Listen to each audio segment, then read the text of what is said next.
Assalamu alaikum dear students, hope you are fine. Uh, as you know that we were going through our lesson number 5, the ambassador's disguise, and yesterday we read half of our lesson, and during that portion we have read so far about a Russian king whose name was Prince Vladimir, and we read about a noble, Stavro Godinovich, and his beautiful wife Katrina. We read so far that in the palace of King Vladimir, everybody was boasting of their wealth, their wisdom, and their trusted horses. At that time, Stavro Godinovich boasted about his wife's skills and his wife's beauty. And at that time, he said to Prince that even you are not the match of my wife. So these words of Stavro made the prince got angry, and he put Stavro into the dungeon, which is you can say a prison, as a punishment. And there, when Katrina, who is the wife of Stavro Godinovich, when she got know about it, she thought to rescue her husband, and she thought a trick. And then she gathered the suit of, you can say she got 30 archers, then she took 30 chess masters and 30 musicians, and she take them with her into the palace of King Vladimir. It was her trick in her mind. She has thought something else. So she changed and she disguised herself into the she transformed herself into the, you can say, suit of armor, and she covered her face, and she took her all the shape of a man. Nobody even could recognize that she was a lady. So everybody was thinking about herself that she was a warrior, she was a man. Even Prince Vladimir even didn't recognize her. So this was, so far we have read this much, and now we will read what the story says next. Yes, from page number 54. Keep your pencils in your hands to underline the hard words. I am the ambassador of the King of Greece, she announced. Underline the word ambassador. As I told you in the beginning of our lesson, that ambassador is, you can say, an official person, or you can say representative of one country who is being sent to another country. So she introduced herself as an ambassador. She announced, I have come to collect tribute from you.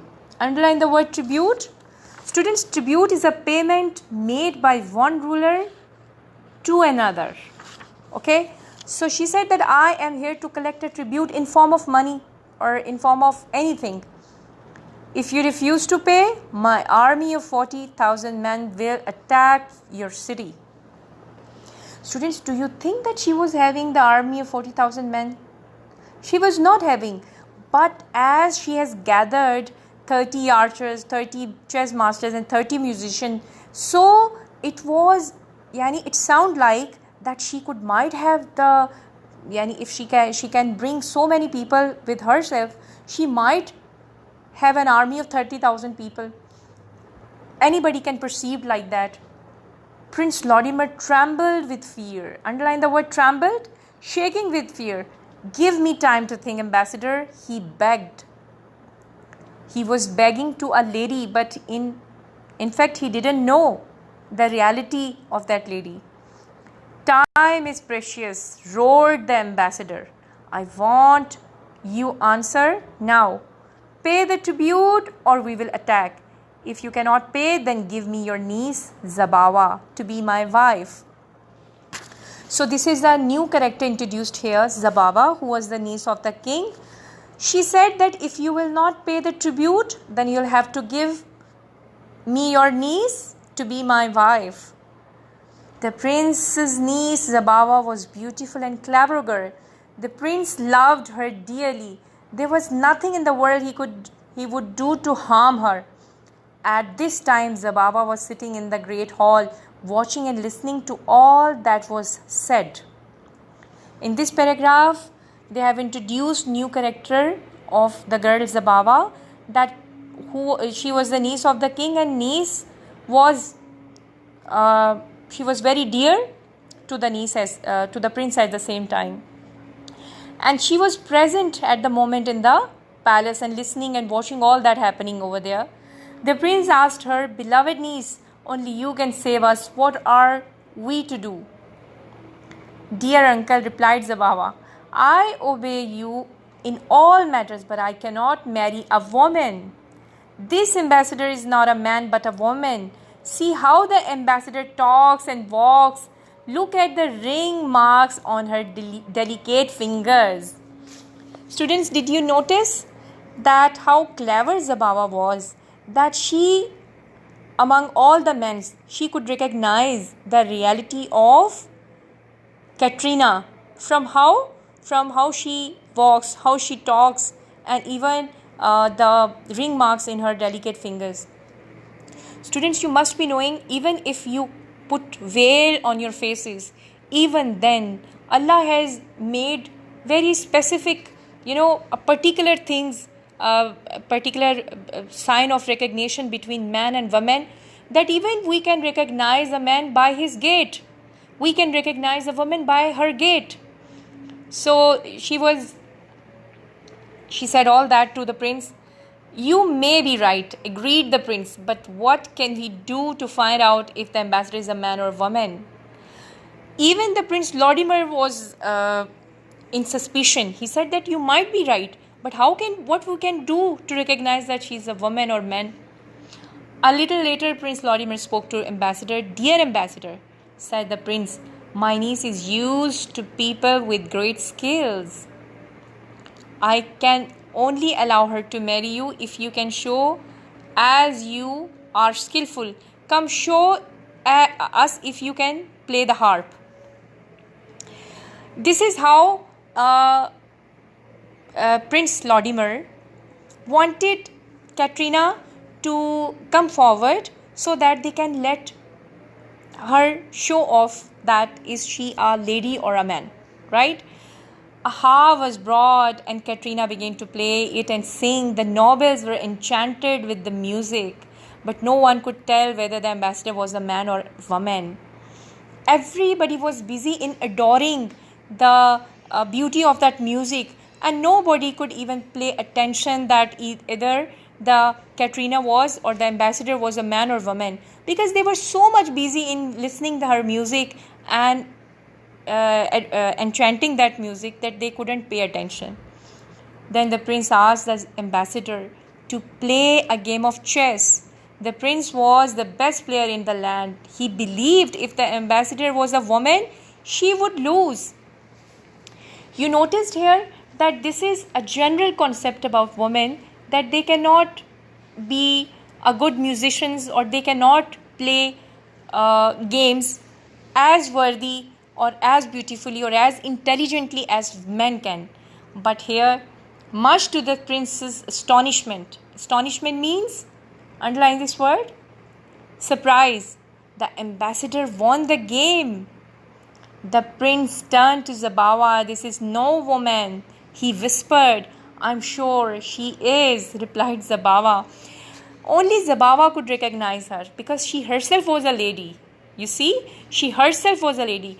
But in the mind of Prince Lorimer was only one thing, that only men can win the chess, only men can play the harp well. Not a lady could do all that. Okay, the prince thought for a while, then said to the ambassador, "Let us show some archery. The prince, the ambassador, and the nobles all went outside into the large courtyard. A golden ring was set up at the end, and the prince placed a steel knife behind it.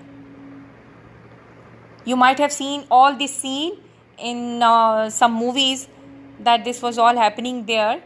They have set and designed all this for recognizing that lady, that either she is a woman or a man. First, the prince shot 3 arrows at the target. The arrows passed through the ring but didn't hit the knife. Right? Then the ambassador shot an arrow at the ring. The arrow hissed like a snake as it flew. It passed through the ring and cut itself into two against the edge of the knife. So even this time,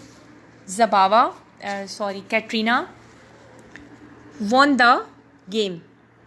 The prince was now sure that the ambassador was a man, but Zabawa still did not agree with him. I shall not marry a woman, she cried. The ambassador may shoot arrows just like a man, but he walks, talks, and sits like a woman.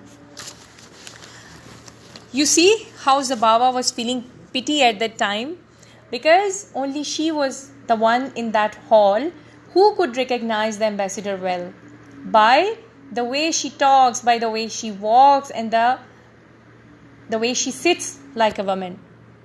The prince became angry. You are being silly, he said. I order you to marry the ambassador. Go and prepare for your wedding.